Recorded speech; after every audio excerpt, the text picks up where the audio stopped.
Buenas noches, Antonio. Gracias por ocupar ese escaño y ahí tienes mi primera pregunta formulada desde la más absoluta y recalcitrante acracia. ¿Todo es política? Depende de lo que se entienda por política. Normalmente, la opinión común cree que política es todo lo referente al Estado, a los gobiernos, a los partidos, a lo que se llama poder político. La política es la ciencia del poder. Pero basta tener una mínima experiencia para darse cuenta que no hay centro social alguno, desde la universidad, la iglesia, los centros de investigación, la ciencia, el arte. No hay ninguna actividad humana que se produzca colectivamente sin que esté presente la intriga de la política, la ambición de poder, el afán de dominio, y todo ese conjunto es el que se sintetiza en la palabra política. Por tanto, yo creo que en toda la sociedad, sin un conocimiento del fenómeno del poder, tanto a nivel del Estado como en los niveles sociales, no se puede entender lo que es la política. Se te ha olvidado el individuo, pero en fin. Antonio, tú, abogado, profesor, notario, columnista, escritor, ¿te consideras un político en la reserva? Porque tú te apartaste de la política en el 76, ¿no? En el 76. No, yo no soy un político en la reserva, yo soy un político en activo.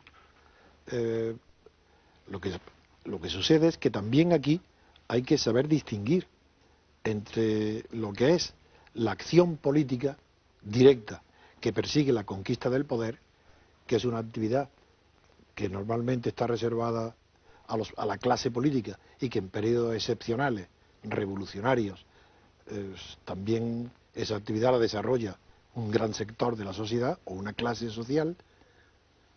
Sí, eso es una dimensión de la política, que es la acción directa, y otra dimensión de la política, inseparable, es la intelectual, la que hace comprender los fenómenos, que es la labor del escritor, del columnista, del que informa la opinión. Y yo no he cesado, yo me retiro de la acción política directa, la que pretende la conquista del poder, en el año 76. Pero desde entonces no he dejado de denunciar la falsedad de lo que se constituye a partir del 76 hasta hoy. No, Henri Lefebvre, escribió una frase que decía: cuando alguien me dice que no es de derechas ni de izquierdas, ya sé que es de derechas. En mi opinión, no cabe llegar más lejos en el sectarismo. ¿Qué te parece esa frase? No, en primer lugar no es suya.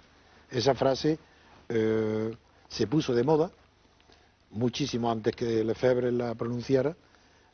Se puso al principio de los años, al final de los años 20 y al principio de los años 30, y quien la desarrolló muy bien, por cierto, fue el filósofo también francés Alain. Bueno. Esa frase pertenece a Alain. Y no es más brillante que profunda. Porque decir el que no dice que no es de derecha ni de izquierda, es que es de derechas, ya esa propia afirmación también es parte de un prejuicio.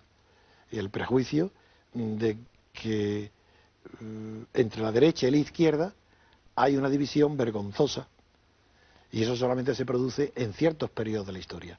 Así, cuando da vergüenza decir que es de derechas, entonces sí es verdad que se produce esa distinción, pero es que eso no pasa siempre, a otros al contrario, en otros periodos se presume de ser de derechas. Y esa es mi postura, estar frente a la derecha y frente a la izquierda. ¿Tú dónde estás? Yo estoy totalmente frente a la derecha y frente a la izquierda, institucionalizada. O sea, a mí mucha gente me pregunta, pero tú qué pensamiento político, puesto que no perteneces ni a la derecha ni a la izquierda, ¿dónde estás? Y yo he dicho, dado que en Europa, no solo en España, no existe democracia, yo soy revolucionario porque quiero la democracia. Y sé que a la democracia no se llega mediante reformas, se llega con la ruptura de la situación, se pasa, y por eso yo defendí la ruptura. ¿Por qué no hay democracia ni en España ni en Europa? Pues basta pensar con dos dedos. El sistema, con dos dedos de frente, no con dos dedos. Tú tienes mucha frente. Bueno, pero no es adquirida por la caída del cabello. No creo que fuera originaria. Quiero decir que el problema de la derecha, de la democracia, los españoles tienen que saberlo muy bien.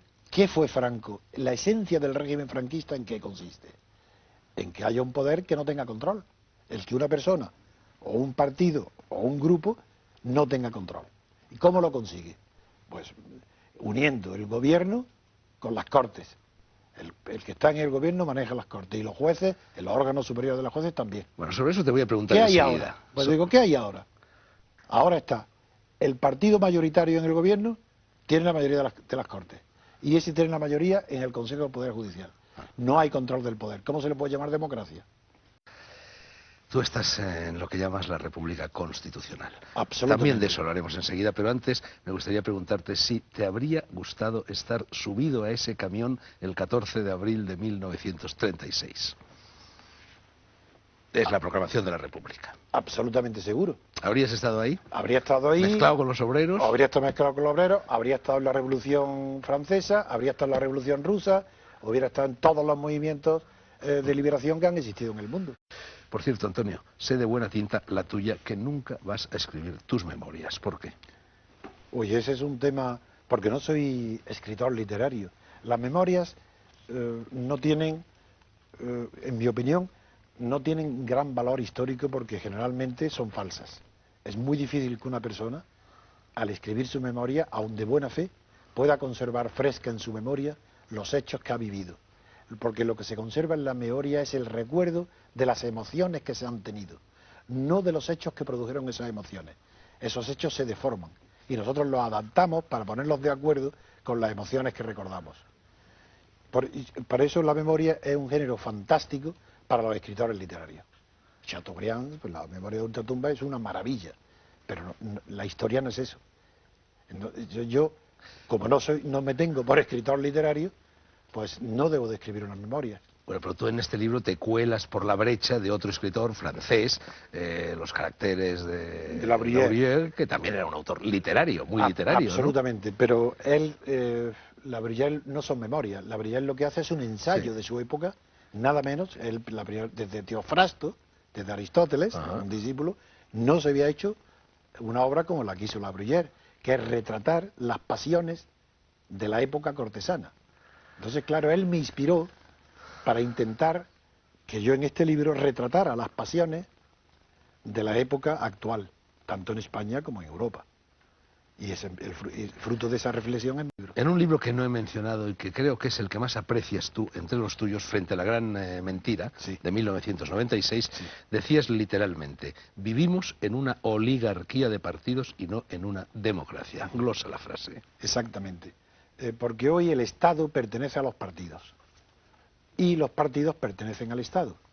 Los partidos están financiados por el Estado y como el Estado los paga, ellos son servidores del Estado. La sociedad para ellos no cuenta, ellos viven del Estado. Hitler creó el gran partido único. La República de Weimar, Hitler la hace polvo. Los varios partidos que existían antes lo hace uno solo.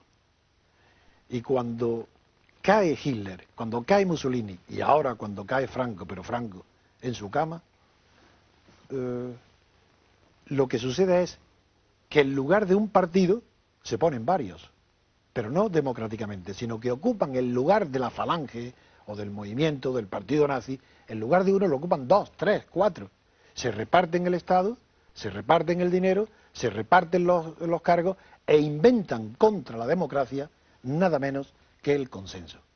Donde hay consenso no es que no haya democracia, es que no hay política, en el sentido de los dos sentidos con que empecé esta entrevista, en el sentido que no hay política como conflicto de poder, donde hay que conquistar. El consenso implica unanimidad, franquismo, hitlerismo, fascismo, nazismo, eso es consenso, donde no se tolera la diversidad ni la divergencia. Tú frente a esta oligarquía de partidos propones la democracia de los ciudadanos. ¿Qué es eso? ¿Es a través de referéndum? ¿Es a través de cómo se articula, cómo se organiza la democracia de los ciudadanos? No, yo no soy tan revolucionario en la organización social, porque soy muy respetuoso de las tradiciones. Soy revolucionario en el enfoque, en la institucionalización de las tradiciones. Por ejemplo, ha existido una monarquía constitucional y ha existido una monarquía parlamentaria. Las personas que no distinguen bien ni conocen bien la historia las confunden. Una monarquía constitucional es aquella donde el rey nombra al gobierno y el pueblo a los diputados que lo controlen. Pues bien, en Europa no ha existido nunca, ni en España tampoco, una república constitucional, donde el pueblo, por un lado, designa al gobierno y por otro lado designa a los diputados que controlen al gobierno. Así que, igual que existe el concepto de monarquía constitucional, nunca se ha creado el concepto de república constitucional. Y es el objetivo de mi libro Frente a la gran mentira, que es una definición, una construcción de lo que es la democracia, la teoría de la democracia, a través de una república. ¿Tú crees que no debería existir el Banco Azul, que el gobierno no debería estar sentado en las Cortes, que las Cortes y el gobierno tendrían que ser organismos, instituciones separados? No solamente eso, sino digo que allí donde hay un Banco Azul es la señal que no hay democracia, porque no hay separación de poderes. Es vergonzoso que el pueblo pueda tragarse, aunque se traga tantas cosas, que bueno, como hablaremos luego en la entrevista, pero es vergonzoso que el pueblo se dé cuenta del escándalo que implica que un gobierno proponga una ley, se vaya al Parlamento, se siente en el sitio privilegiado y diga, esta es la ley que yo propongo, y ahí tiene una mayoría que le dice, de acuerdo. Bueno, pero ¿dónde está la separación entre la función legislativa y la función ejecutiva? El gobierno tiene que ejecutar las leyes que haga otro poder, no él. Y el juez está situado en medio de esos dos poderes. ¿Por qué tanto empeño republicano? Emperador, rey, presidente de la República. ¿Qué más da todo eso si hay una constitución y un pueblo soberano? Exactamente. Yo no soy republicano visceralmente, sino racionalmente. Entonces, simplemente la decepción o la falta de esperanza de que una monarquía pueda aceptar un régimen presidencialista, donde haya esa separación, me inclina por la república. Pero si una monarquía aceptara... Es más, yo hice una constitución, un proyecto de constitución para el conde de Barcelona, para el padre del rey. Que era muy amigo tuyo, al parecer, o tú muy amigo de él. Bastante. Teníamos mucha confianza. Y él me pidió que le preparara, a ver, también que no entendía lo que yo hablaba cuando lo estaba aconsejando, asesorando, que era esto de una monarquía presidencialista. Y le hice en muy pocos folios la explicación de la separación, un presidente elegido por el pueblo, aunque haya rey. Y él lo mandó al que creía que era el mejor constitucionalista europeo de aquella época, que era Maurice Duverger, en París. Y me dijo, Antonio, se lo mando, y luego lo reunimos con él, digo, pues encantado, lo mandó, y luego tuvimos una cena en el Hotel Loti, y siempre recuerdo la respuesta que dio Maurice Duverger a ese proyecto, porque tiene cierta gracia lo que dijo. Bueno, primero le gustó, y le dijo que sí, y dice, esto hubiera sido el sueño de Benjamin Constant. Entonces, como yo conozco muy bien el Benjamin Constant, lo que me extrañó, me callé porque no quise ser pedante, pero la verdad es que yo no considero que tenga nada que ver con Benjamin Constant, no. Pero vamos a ver, Antonio, el presidente de la República es siempre un hombre de partido. En cambio, los reyes, al menos en teoría, no son gente de partido, ¿no? Bueno, los reyes son jefes de su partido, que es el partido el partido cortesano, sus intereses... Porque la palabra partido también, solamente después de la Revolución Francesa, adquiere el sentido que hoy tiene. Bueno, pero en cambio el presidente de la República es siempre un hombre de partido, de derechas, de izquierda. No tiene por qué, no puede ser de partido o no, en una elección popular. Claro, ahí está el tema. En una elección popular no tiene por qué ser un partido el que presente los candidatos. Se puede presentar un hombre notable, por sus méritos, puede presentarse. Ya es indigno que alguien tenga que postularse para que alguien lo nombre. Es decir, la política descansa en muchísimos aspectos humillantes. Es decir, es humillante que un candidato a presidente se presente diciendo, votarme que yo quiero ser presidente. Pero, por ejemplo, el presidente de los Estados Unidos es un presidente de partido, demócrata o republicano, pero de partido. El presidente de Francia, Chirac, en estos momentos, que es hombre de partido también, pero aunque haya sido elegido por separado, ¿no? Sí, pero hay una diferencia, y es que en Estados Unidos, en Francia no. En Francia sería igual que España, pero que en Estados Unidos hay una tradición enorme de que la independencia y la constitución de independencia fue una obra de dos partidos, el federalista y el republicano. Después se transformó el federalista en demócrata. Pero entonces, como hay esa enorme tradición, es normal que siga. En Francia no. Tú has dicho que los electores hoy en España votan, pero no eligen. Sí, es evidente. ¿Por qué? porque el sistema de listas impide elegir, elige el jefe de partido que hace las listas, y lo da que los ciudadanos ratifiquen, entonces no elige, él vota pero no elige. Y también has denunciado la arbitrariedad de que los votos para elegir listas de partido valgan más en unas regiones, en unas demarcaciones, que en otras. Eso es evidente y lo sabe, y la prensa lo ha denunciado y se está admitido, pero la gente lo acepta todo. Reforma y ruptura, dos palabras que ya han salido a relucir y que forman parte muy íntima, muy visceral de tu biografía. ¿Qué habría pasado con la segunda, Antonio? ¿No se habría, con la ruptura, no se habría producido un golpe de Estado serio, más serio del que hubo, y hubiesen vuelto los espadones al poder? Eso es falso, completamente falso. Todo eso pertenece no afirmo, pregunto, ¿eh? No, sí, claro, pero es que es mi vida. Ahí no es que se trate de memoria, es que lo tengo tan fresco. No hubo en España, en el año 76, 77, el menor peligro de ruido de sables, ni peligro de legislación del Partido Comunista. Sí, hubo una pequeña trifulca de un almirante, pero nada, eso no tiene importancia en un país.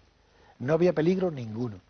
La extrema derecha estaba completamente acomplejada de que había perdido la batalla, no se atrevía a sacar la cara, ni siquiera no te digo ya de poner banderas de España, pero como estaba unido en los balcones, estaba unido con la extrema derecha, entonces no estaban acobardados, sabían que era imparable. Solamente, ¿qué pasó? Que cuando los partidos demócratas, o mejor dicho, los partidos de oposición a Franco, gracias a la Junta Democrática y a la Plata Junta, tuvieron suficiente poder como para que el gobierno tuviera que llamarlos, estos, en lugar de darse cuenta que ese era el reconocimiento de su triunfo y que no tenían que ceder nada esencial, se entregaron por nada. Se entregaron a cambio de que los metieran en el Estado y les pagaran las subvenciones, aceptaron el franquismo.